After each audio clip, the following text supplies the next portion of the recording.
Alright everyone, welcome back to the channel, or welcome if you're new here. I'm Christina, aka That Variety Nerd, and today we're back with this week's NXT reaction. Just to give you an update, we're still in the process of filming and editing and getting caught up with all of our reactions, which should hopefully be, of course, by the end of this weekend. I have a 3-day weekend coming up because of the federal holiday coming up on Monday here in the States and that sort of thing. And so, we'll be all caught up, hopefully, by then. I have the NXT UK reactions being filmed, and by the way, those crowds come back next week, and we'll chit-chat about that probably a little bit more on our next NXT UK reaction, the one that's going to be for, I believe it's the October 7th edition, maybe, something like that. But anyway, we've got a lot going on. A lot of NXT people are going over to Raw and SmackDown as a result of the draft. And so we're just going to see what happens at this point, because I want to know what happens. So we've got a lot to go through tonight here on NXT 2.0. So without further ado, let's just dive right into it, shall we? I think so. Alright, it's nice seeing Ember Moon back. I'm always a fan of Ember Moon and always look forward to whenever she has a matchup. And we've got Mandy Rose, so this could be interesting. Oh, that was a nice move right there from Mandy. Well, I would assume that Ember and Mandy would want to go for the championship. I feel like that certainly adds up. Everybody should be going for the title. Alright, looks like Mandy Rose picks up a pretty quick win here on NXT. I like how we didn't go through a commercial break or anything for the first match, so that was refreshing. Wow, this is a cool segment right here that we got going on. Look at this video package that they got going on. You got Legado, like, in matching outfits and nice, like, suits and stuff. And you've got, like, them crossing over a bridge and stuff. This looks cool. This looks cool. And what the heck are we going to do about the North American Championship now that Hit Row is going over to SmackDown? And, like, well, I mean, they got, what, like 3 weeks? So this week and then 2 more episodes of NXT because the draft picks don't go into effect until October 22nd, which makes no sense to me, but here we are. But that was a cool segment. Alright, okay, cool, we're into another match. Nice, okay, I like the pace of this week so far. Keep it up. Yes, we got our dude up next. Odyssey Jones versus Law is up next. I'm excited to see this one because I like Odyssey Jones, I like his energy, and I like LA Knight, so it should be pretty good. See, out of all the people that I was thinking that was gonna get, like, drafted from NXT, like, LA Knight was probably my top pick, probably. LA Knight's been off to a very rough start, to say the least, on NXT 2.0. I feel like that's an understatement. I feel bad for this dude. Nice elbow drop right there from LA Knight. LA Knight's facial expressions are wonderful. Oh man, I was gonna say if LA Knight did indeed pick up Odyssey Jones, that would have been quite impressive, but I mean, he got him up a little bit off the ground, so I mean, that deserves an applause right there, simply because, like, I would have just been destroyed by this point. Oh my god, the frickin' sweater dude's back! Get out of here! Get out of here with your sweaters. Oh, there goes LA Knight, alright. Wait, Odyssey Jones is, like, right by the ropes. Oh, but Chase just, like, shoved Odyssey Jones' leg. Oh, okay, well played. I mean, LA Knight won the match. I just, you know. Why did Sweater Dude come down here? We're gonna call Andre Chase Sweater Dude around here. We have Jacket Dude, we have Sweater Dude, like, we've got all kinds of dudes. And the feud between Andre Chase and Odyssey Jones continues. Oh my god, hold up here. Where is this dude from? Sounds very much like me, oh my god. Oh, this dude's from Minnesota. That might explain a little bit why there's some overlap and why he sounds very much like me. Me neither, Kyle. I don't trust anybody either. We applaud that. We applaud that. We like people that handle their business and, you know, want to take things one step. What the heck was that noise? I think there's a bug in the apartment. I mean, to be fair, it wouldn't surprise me. It's Fort Box over here. Alright, Ciampa and Goldie are on our screen here. Ooh, alright, we got Halloween Havoc coming back for NXT. Nice. When's your next takeover? Okay, but this orange lighting really fits Ciampa's vibe going on here. I'm here for this. Look, Ciampa and Goldie are a package deal, which is why we got the lower third that it is. Alright, we got Mr. Braun Breaker making his way down to the ring right here. Should be interesting. We've been kind of alluding to this for a little bit since NXT 2.0 started. I mean, I'm a child. I laughed at that. That would make for a good first championship matchup for Ciampa and would give Breaker some good exposure and, you know, some experience. I could get behind this match. I really could. It took me 6 years to get a master's degree, champ, and I'm working on a second one. It does not take 3 weeks to get a PhD. PhDs take anywhere from 3 years to 6 years, sometimes 7. Where do I go get a PhD in 3 weeks? My freaking MBA classes are like 5 weeks. Wow, okay, that one, alright, Ciampa, we were on board with y'all up until the end, but you know what? Ciampa gets a pass for that, and we're gonna get that match soon. Alright, we got Jacket Dude versus Dress Shirt Dude. I don't know! What is it? This whole aesthetic is just weird. Apparently Joe Gacy believes that there are 2 winners in a wrestling match. That is not how this works, my dude. Not at all. But we had a handshake, so that was nice. Remember how we were giving Baron Corbin crap, like when he was Constable Corbin, how he looked like a TGI Fridays waiter? Well, Gacy here kind of took over that character, I think. Oh, you know who Joe Gacy reminds me of? Not like a waiter or anything like that, but like a valet. There we go. Valet dude versus jacket dude. Now, I kind of like dress shirt dude a little bit better, but I don't know. Whenever Gacy does that, hand spring into the ropes and the dress clothes, I'm genuinely impressed every time, because anytime I put on a pair of dress pants, I can barely get through lunch. Oh my god, that facial expression on the replay just now! Oh my god, that was great. Oh no. Who's this bald dude? He looks like one of the, like, pale people from American Horror Story in the crowd, and I'm a little concerned here. But overall, I enjoyed what we saw, so thumbs up. What's going on with Duke Hudson now? We're at this poker table? Okay, whoever's coming up with these, like, vignettes for all the characters and stuff on NXT right now, like, deserves a frickin' raise. Okay, now this one I can get behind. Okay. Wade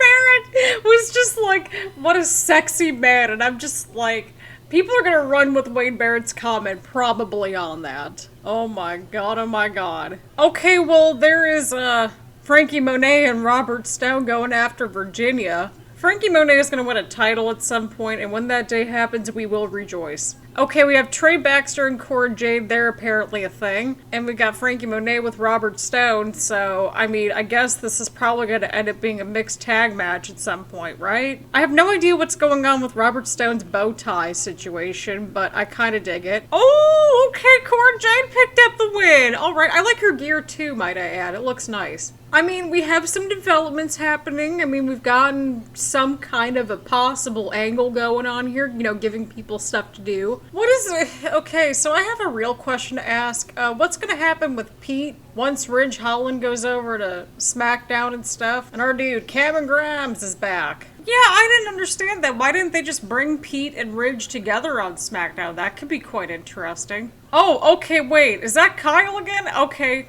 Oh my god! Kyle just ran right for both of them. Yeah, but I mean, to be fair, Kyle doesn't have to worry about Ridge Holland too much longer. I mean, Ridge is going to SmackDown in a couple of weeks, so hang in there, Kyle. You're almost there. You're almost at the end of the line. I mean, the match was alright. It was decent, and we had a lot of developments, you know, furthering the plot and so on and so forth. Let's just continue onward with the show, and we will give you an updated flowchart at the end of this episode. Alright, we got Hit Row in their first segment since they got drafted over to SmackDown. That's gonna be a fun one for them. I'm excited for them. Apparently what the Twitter bot was saying was that they didn't have, like, a title defense for, like, 3 months or whatever, but here we are. And now we got Von Wagner helping out Kyle O'Reilly during the break. I don't know what's going on at this point, but, I mean, we've got a lot of developments. So I'm wondering, like, are we going to have a Legado and Hit Row situation to kind of wrap things up and maybe toss the title over? Or are we getting the North American Championship having a cameo or two over on SmackDown? I've got no idea. Nice tracksuit. Is that like a velvet tracksuit? That looks like a velvet tracksuit. I've worn something very similar to what this dude's wearing on television, like at home. Are those like dress shoes that he's competing in? What is going on with this dude's like outfit? I'm so distracted by this. Too bad we can't go into Create-A-Sim in real life and just like fix some things up. That'd be lovely. The commentators are trying to, you know, make us believe that the crowd's chanting for Blade, but everybody's cheering for Tony. Also, it's kind of fitting because didn't the Sopranos, like, prequel just come out and, like, that's kind of his, like, character and stuff like that? I don't know. I've only made it through the first, like, 3 seasons of The Sopranos. Alright, that match went on way too long, but, I mean, you know what? At least we got to know a little bit of Tony D'Angelo finally, so that was quite nice. Who is this person with Indi Hartwell now? We just had the nameplate drop, but like, are we just gonna forget that Dexter Lumis exists somewhere? Because I don't know, we just saw them get married a few weeks back, and we had the honeymoon segment not too long ago. I believe that was last week too. You know, you would think that maybe like Indi would pick up a thing or two from being with Dexter Lumis and so forth and this whole supernatural stuff, but here we are. Maybe they're saving that for a little bit later in the match for all I know. I don't know. What is even happening in this match? I'm so confused. That was a nice elbow though from Indi. Alright, Indi Hartwell just picked up a huge win. You'd love to see that. Okay, so this is her best friend, but like, was her best friend involved in any of this wedding situation that we had? I have no idea. And where was Dexter in this whole situation? What is up with everybody trying to get with everybody on NXT? Some folks just need to just do their own thing. Seriously. Oh! She referenced the Sopranos movie! I can't. She referenced the Instagram and Facebook shutdown too. Lash Legend is becoming one of my favorites on this show just because she's wonderful. Okay, I like this. We're running through all of Diamond Mine. Okay, so Hatchman's the coach. Okay, that adds up. Okay, I like that. Everybody's getting their own little time to kind of like say something about themselves. I like this. We're getting to know people in this group. I like it. I'm not gonna mess with Diamond Mine. This was a really cool segment that we just got. Alright, that deserves a clap. I really liked that. We got to know a little bit of everybody and their role in the group. Oh yeah, that match was rough. Yeah, but you've only had the titles since April, so just a few months. I'm not trying to start anything. Don't discredit Saray like that. She could kick your face off if she wanted to, probably. I wouldn't rule it out, to be honest. I don't know, we need somebody new as women's champion. I had high hopes for Raquel as champ, but I'm getting a little bored. Strike while the iron's hot with Toxic Attraction. I'd be on board with that. What were they on Raw and SmackDown? What are they going on about here? I'm so confused. Okay, but I like that at the end. They're not just Toxic Attraction, but they are the attraction. Okay, we have Zoe and Io going to Raquel's aid, which kind of doesn't make much sense because Raquel kind of, you know, beat Io for the title back in April, and they had a whole situation and a half going on. Did Io ever get a rematch against Raquel? I don't believe so, because I feel like we would have remembered that.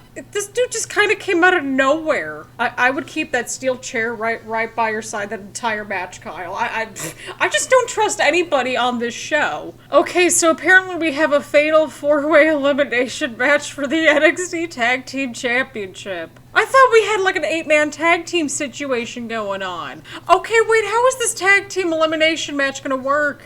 Okay, but at least we had to clarify that Carmelo didn't waste his contract on this. Oh, okay, what's going on here? So, like, why are we supposed to boo Carmelo Hayes all of a sudden, especially if everybody likes them? And also, why are people booing MSK? I don't know, I like MSK. MSK, bringing the energy that we don't deserve. Okay, so Trick and Carmelo are out, but I think Trick just took the fall, right? Okay, so we're down to 3, right at the commercial break. I like how we went to commercial break and we had a pinfall. Okay, that flowed pretty well. I just want Grizzled Young Vets to be tag team champions at some point. I don't know why, I just really like them. I have genuinely been enjoying these matches between MSK and Grizzled Young Veterans, and I like both of them. I like both the teams, so I'd be cool with either of those teams getting the belts. This has been very much like MSK versus Grizzled Young Vets, but with 2 other teams just sort of third and fourth wheeling it. Ref, count the pin! Ref, you need to count the pin, right? Did they get tagged in? I think they just got tagged in. That's why the referee wasn't counting. Okay, they just looked like they kind of struggled there for a second with that slam. I know a lot of wrestlers have wrestled in blue jeans, but all I can think about is just how uncomfortable jeans have become at this point in my life. I mean, to be fair, I've been living in sweatpants and leggings for the past almost, like, what, 2 years now, I think? At least since, well, 2017, 2018 probably. I think 2018 sounds about right. Please, MSK, hold on to the titles. Oh, okay, we're down to a one-on-one situation right here. Okay. Was that like a 4 or 5 count? I heard the mat go more than, like, 3 times. But why did Jensen and Briggs have the freaking titles? Did the referee just hand them the titles? Oh my god. Oh, Imperium! Okay, I almost forgot about them for a second. Well then who's gonna be joining up with Imperium? I mean, they've got like a 2-on-4 situation essentially. Kind of a really like weird ending considering Imperium hasn't been doing too good this year, but here we are. Alright friends, so overall thoughts, I think the recurring theme that we've been having is that like we've had a lot you know, we've had a lot of shorter matches. I'd be okay with, you know, like 4 or 5 longer matches maybe, you know, to really flesh things out and stuff like that. But I think they were moving in another, you know, good direction here. We had some character development and that sort of thing. I've been really digging the vignettes that they're doing to kind of build up everybody's character and stuff like that. And honestly, I'm here for that. If that's kind of the direction we're going and we're actually getting to know people and have them be, like, distinguishable and stuff like that, I'm cool with that. I like that idea. And of course, as promised, we have the updated flow chart, and we will post this on Twitter, so that way you can get a zoomed-in view of it and that sort of thing. But of course, we got Pete and Ridge. I put in the anecdotal notes as needed and that sort of thing with dates. We have Ridge Holland. He's going to SmackDown in a couple of weeks on the 22nd. That has been established. We have, of course, Ciampa versus Breaker on October 26th, but Ciampa's also got Gacy to worry about. We have Vaughn and Kyle with this dot situation. We have Vaughn and Green. We still have Thatcher with the green with Ciampa because we don't know when the heck he's coming back or if he's going to be aligned fully with Ciampa or anything like that. The green's kind of like the wild cards and people we need to keep our eyes on, like that sort of thing. And of course, we've got the tag team match with Pete and Ridge versus Kyle and Vaughn. And Vaughn sounds very similar to me, and I don't know how I feel about that. So yeah, before we leave and depart, I overall thought the show was alright. Again, I wish we had like longer matches where they were kind of needed, essentially, if that makes any sense. Like, I felt like the D'Angelo match in particular went on a little too long and that sort of thing, but again, that's just me. I think with the women's championships, they need a little bit of help. We need the right people holding on to those titles. I think we need some shaking up there. But I think a lot of positive things are coming out of NXT. You know, some bright spots, some room for improvement, and that's all that we can ask for, right? So on that note, leave a like, leave a comment, make sure to hit the subscribe button and hit the bell button so you get notifications around here, and make sure to check out all the links in the description down below. So that way you get to check out my social media and also tune into the podcast. We'll be chit-chatting about wrestling, Kingdom Hearts, and all sorts of good stuff coming up. Maybe a little bit more of American Horror Story and that sort of thing. We talk about a lot of different stuff. So on that note, thank you all so much for tuning in, and I will see you all around later. Bye, everyone.